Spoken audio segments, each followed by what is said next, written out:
പിതാവിൻ്റെയും പുത്രൻ്റെയും പരിശുദ്ധാത്മാവിൻ്റെയും നാമത്തിൽ ആമേൻ. എൻ്റെ പ്രിയപ്പെട്ടവരെ, ഇന്ന് നവംബർ 23 ഞായറാഴ്ച. അമ്മേ പരിശുദ്ധ അമ്മേ, അമ്മേ പരിശുദ്ധ ദൈവമാതാവേ, കൃപാസനത്തിലൂടെ ഞങ്ങൾക്കും ഞങ്ങളുടെ ദേശത്തിനും അമ്മ മധ്യസ്ഥം തേടി തന്ന എല്ലാ അനുഗ്രഹങ്ങൾക്കും കൃപകൾക്കും ഞങ്ങളിപ്പോൾ ഹൃദയം നിറഞ്ഞ നന്ദി പറയുന്നു.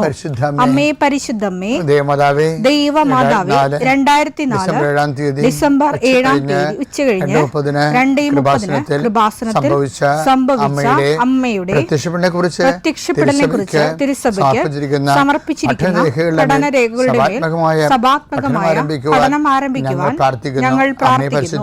അമ്മേ പരിശുദ്ധമേ, ഭൂസ്വർലോകങ്ങളുടെ രാജ്ഞിയായ അങ്ങേയ്ക്ക് ഭൗമസംരക്ഷണത്തിനായി പ്രപഞ്ചപ്രകൃതിയെ തന്നെ തിരുസഭ പ്രതിഷ്ഠിക്കുവാൻ ഈ പ്രത്യക്ഷീകരണം വഴി ഇടയാക്കണമേ. പരിശുദ്ധമേ, ജപമാല മാതാവേ, സകല കൃപാസനം പ്രാർത്ഥനയോടും ചേർത്ത് ഞങ്ങളിപ്പോൾ പ്രാർത്ഥിക്കുന്ന ഈ കുടുംബത്തിന്റെ പ്രത്യേക നിയോഗം പറ മക്കളെ.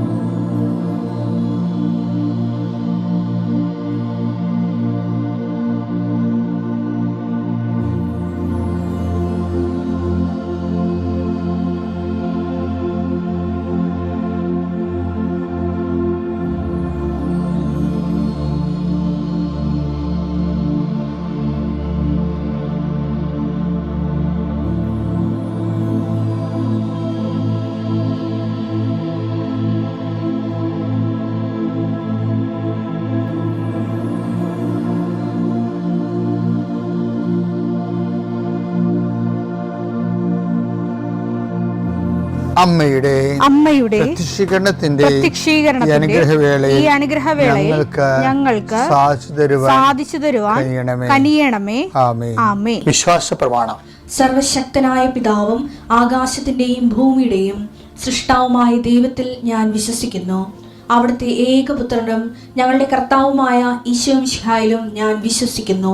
ഈ പുത്രൻ പരിശുദ്ധാത്മാവിനാൽ ഗർഭസ്ഥനായി കന്യകാമറിയത്തിൽ നിന്ന് പിറന്ന് പൊന്തിയോസ് പീലാത്തോസിന്റെ കാലത്ത് പീഡകൾ സഹിച്ച് കുരിശിൽ തറയ്ക്കപ്പെട്ട് മരിച്ച് അടക്കപ്പെട്ട് പാതാളങ്ങളിൽ ഇറങ്ങി മരിച്ചവരുടെ ഇടയിൽ നിന്ന് 3-ാം നാൾ ഉയർത്ത് സ്വർഗത്തിലേക്ക് എഴുന്നള്ളി സർവശക്തിയുള്ള പിതാവായ ദൈവത്തിന്റെ വലതുഭാഗത്തിരിക്കുന്നു.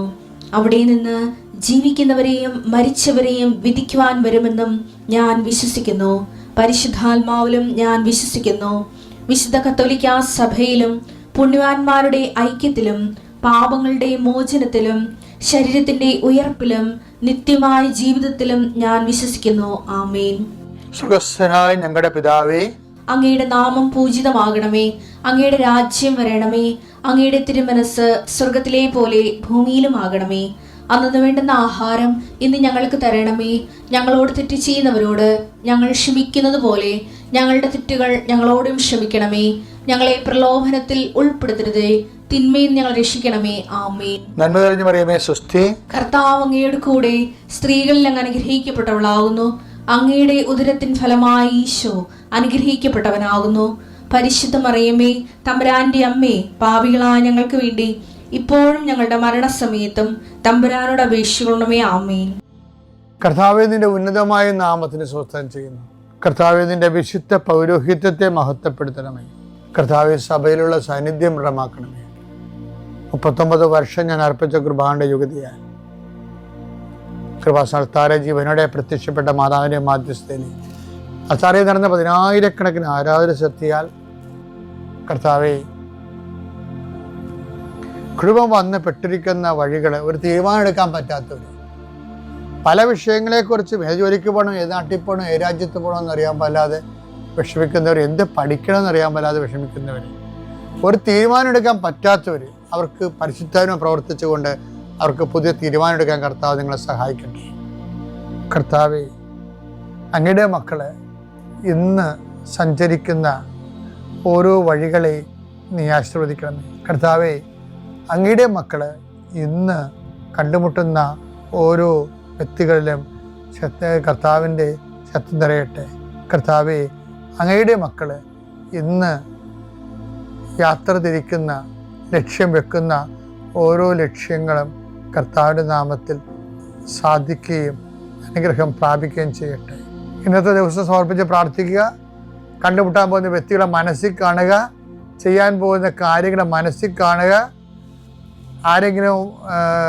ആരുടെയെങ്കിലും തരത്തിലുള്ള നീരസമോ സങ്കടമോ അല്ലെങ്കിൽ ആരെങ്കിലും ഒരു ഭയമോ എന്തെങ്കിലും വിഷയങ്ങളുണ്ടെങ്കിൽ ആ മേഖലകളിലെല്ലാം പരിശുദ്ധമ്മ തൻ്റെ നീല മേലങ്കിയാൽ അങ്ങയുടെ മക്കളെ പൊതിഞ്ഞ് പിടിക്കട്ടെ എന്ന് പ്രാർത്ഥിക്കുന്ന കർത്താവ്. ഞങ്ങളിന്ന് സംസാരിക്കുന്ന വ്യക്തികൾ ഞങ്ങൾ ചില പ്രോജക്റ്റുകൾക്ക് വേണ്ടിയും ചില പോംവഴികൾക്ക് വേണ്ടിയും ജീവിതത്തിലെ ചില പ്രയാസങ്ങൾ, സാമ്പത്തിക വിഷയങ്ങളായാലും മറ്റു വിഷയങ്ങളായാലും മാറുന്നതിന് വേണ്ടി സംസാരിക്കാൻ പോകുന്ന വ്യക്തികളിൽ, നിങ്ങൾ സംസാരിക്കാൻ പോകുന്ന വ്യക്തികളിൽ ഇന്ന് പരിശുദ്ധാത്മ നിറയട്ടെ.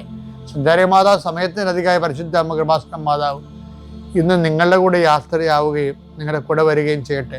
നിങ്ങൾക്ക് സംസാരിച്ച് ഒതുക്കാൻ പറ്റാത്ത വിഷയങ്ങൾ, നിങ്ങൾ സംസാരിച്ച ശരിയാകത്തില്ലെന്ന് തോന്നുന്ന സ്ഥലങ്ങളിൽ കർത്താവ് തന്നെ മറുപക്ഷത്ത് നിന്നുകൊണ്ട് നിങ്ങൾക്ക് അനുകൂലമായ ഒരു സാഹചര്യം ഉണ്ടാക്കിത്തരാൻ കർത്താവിൻ്റെ നാമത്തിൽ ഞാൻ നിങ്ങളെ ആശീർവദിക്കുന്നു. എൻ്റെ കർത്താവിൻ്റെ ഉന്നതമായ നാമത്തിൽ സഭയുടെ അധികാരത്തിൽ കുരിശടയാത്തി കൃപാസനത്താറെ ജീവനോടെ പ്രത്യക്ഷപ്പെട്ട മാതാവിൻ്റെ മധ്യസ്ഥത്തിന് രോഗപീഠകളെ ഈശ്വരനാമത്തിൽ സൗഖ്യം പ്രാപിക്കട്ടെ. ഇന്നലെ നമ്മൾ മറിയത്തെക്കുറിച്ചല്ലേ പറഞ്ഞ് അവസാനിപ്പിച്ചത്.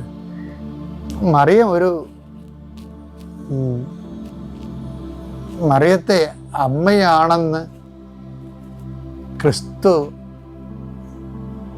പറയേണ്ടിയിരുന്ന സ്ഥലം ശരിക്കും പറഞ്ഞാൽ കാനായിൽ വെച്ചാണ് പറയേണ്ടത്. കാര്യം ഒരു അമ്മയുടെ പണി അവിടെ ചെയ്യണത് കാനായിൽ വെച്ചാണ്. കുടുംബത്തിലാണ്. അവൾ കുടുംബത്തിലുണ്ടായിരുന്നു. യേശുവിൻ്റെ അമ്മയോടെ ഉണ്ടായിരുന്നു. അവർക്ക് വീഞ്ഞ് തെയ്യാതെ വന്ന് അടുക്കള കാലിയായപ്പോൾ അടുക്കള കരിന്തിരി കത്തിയപ്പോൾ ആദ്യം അറിഞ്ഞ ആളാണ്. അറിയുക മാത്രമല്ല, അത് അറിയേണ്ട സ്ഥലത്ത് അറിയിച്ച് അതിന് സമാധാനം നൽകി എല്ലാവരും തീറ്റിപ്പോറ്റി എല്ലാവരെയും കുടിപ്പിച്ച് തൃപ്തരാക്കി. അമ്മയുടെ പണി ചെയ്യണത് അവിടെ വെച്ചാണ്. പക്ഷെ അവിടെ അമ്മയൊന്നും കയറി ധൃതി കാണിച്ച് ഈശോ വിളിക്കത്തില്ല. ഈശോ മനുഷ്യാവതാര രഹസ്യത്തിൽ ഉള്ള നിനക്ക് സ്ത്രീക്കും തമ്മിലും നിന്റെ സ്ത്രീക്ക് തമ്മിൽ ഞാൻ ശത്രു ഉളവാക്കും, അവൻ നിന്റെ കുതികാലിനെ പരിക്കേൽപ്പിക്കുമെന്ന് പറഞ്ഞ ആ ഒരു ഭാഗത്തിൽ രക്ഷാകര സംഭവത്തിൽ സ്ത്രീക്കുള്ള സ്ഥാനത്തിലേക്കാണ് മാതാവിനെ അവിടെ ഓർക്കണത്. പക്ഷേ മരണസമയം, കുരിശാരോഹണ സമയത്ത് ഈശോ പറയും, ഇതാ നിന്റെ അമ്മയെന്ന് പറയും.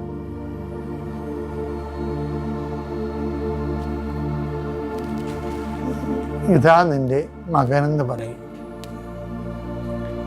അവിടെ അമ്മയെന്നുള്ള ഒരു യേശുവിൻ്റെ അമ്മ, യേശുവിൻ്റെ അമ്മയെന്ന് കാനായിലെ കല്യാണത്തിൽ പറയുന്നത് സുവിശേഷകനാണ് പറയണത്.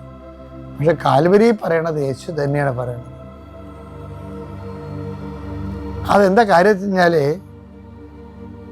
പിതാവ് കുറച്ച് കഴിയുമ്പോൾ കാൽവരിയിൽ ഇതാ നിൻ്റെ അമ്മ, ഇതാ നിൻ്റെ മകൻ എന്നൊക്കെ പറഞ്ഞ് ആ ചാപ്റ്റർ ക്ലോസ് ചെയ്യാൻ, ഈശോയുടെ ചാപ്റ്റർ ക്ലോസ് ചെയ്യാൻ പോയി. അടുത്ത ഏതാനും മിനിറ്റുകൾക്കുള്ളിൽ ഈശോ തല ചായ്ച്ച് ജീവൻ ഈ പിതാവിനെ സമർപ്പിക്കുമ്പോൾ, അപ്പം പിതാവ് അവിടെ ആബ്സെൻ്റാണ് ശരിക്കും. അതുകൊണ്ട് ഈശോ കാറ് നിലവിളിച്ച് പറയും, എൻ്റെ ദൈവമേ എന്തുകൊണ്ട് നീ എന്നെ ഉപേക്ഷിച്ചെന്ന് ചോദിക്കും. ആബ്സെൻ്റ് ആയതാണ്. പക്ഷെ അപ്പം എപ്പോഴും ഈശോൻ്റെ ജീവിതത്തിൽ പോലും പിതാവ് ആബ്സെൻ്റ് ആകുമ്പോൾ സുവിശേഷം പറയുന്ന ഒരു കാര്യമുണ്ട്. എന്താണ്? യേശുവിൻ്റെ അമ്മ കുരിശിൻ്റെ ചുവട്ട് നിന്നിരുന്നു. ഇതാണ് മറിയം, മായ്ച്ചു കളയാൻ പാലാത്ത മറിയം. പിതാവ് നമ്മുടെ ജീവിതത്തിൽ ആബ്സെൻ്റ് ആകുന്ന അനുഭവങ്ങളുണ്ടായാലും അമ്മ ഒരിക്കലും ആബ്സെൻ്റ് ആകത്തില്ല. അവൾ നമ്മുടെ കുരിശിൻ്റെ ചുവട്ടിലാണെങ്കിലും അവൾ അവസാനം വരെ നമ്മുടെ അവിടെ നിൽക്കും. അതാണ് അമ്മയെന്ന് പറയുന്നത്. അമ്മയെക്കുറിച്ചുള്ള പുതിയ നിരീക്ഷണങ്ങളൊക്കെ വരുമ്പോൾ ശരിക്കും വിശ്വാസികളുടെ മാതാവായി മറിയം ഉയർത്തപ്പെടുകയാണ് ചെയ്തത്. അതോടുകൂടി മുമ്പത്തേക്കാൾ കൂടുതൽ ഉശിരോടും ചൈതന്യത്തോടും കൂടി. മറിയം പണ്ടേ അല്ലാതിരുന്ന കാര്യം നമ്മളല്ലെന്ന് പറയണത് അകത്ത് പ്രത്യേകിച്ച് കഥയൊന്നും ആൾക്കാർ തെറ്റിപ്പോകാതിരിക്കാൻ വേണ്ടി സഭയെടുത്ത നിലപാടാണ്. പക്ഷേ മറിയം ആയ കാര്യം നമ്മളാണെന്ന് പറയണില്ല. ഇപ്പോൾ സഭ പറഞ്ഞില്ലേ, മറിയം വിശ്വാസികളുടെ എക്കാലത്തെയുമുള്ള വിശ്വാസികളുടെ അമ്മയാണ്. വിശ്വാസം എന്ന് പറയുമ്പോൾ ആ വിശ്വാസികളുടെ ആ വിശ്വാസത്തിൻ്റെ ദൈവത്തിലല്ലേ വിശ്വസിക്കണത്. ആ ദൈവം ചില സമയത്ത് നമ്മുടെ ജീവിതത്തിൽ ആബ്സെൻ്റ് ആകും. അപ്പോഴും ദൈവം ആബ്സെൻ്റായ നമ്മുടെ കുരിശിൻ്റെ ചുവട്ടിലെ അമ്മയുണ്ടാകും. അതാണ് സുവിശേഷം പറയണത്. യേശുവിൻ്റെ അമ്മ അവൻ്റെ കുരിശിൻ്റെ ചുവട്ടിൽ നിന്നിരുന്നു. അമ്മയെ പുറകെ പിടിച്ചുകൊണ്ട് പോകാൻ നോക്കുക. പിതാവിൻ്റെയും പുത്രൻ്റെയും പരിശുദ്ധാത്മാവിൻ്റെ നാമം.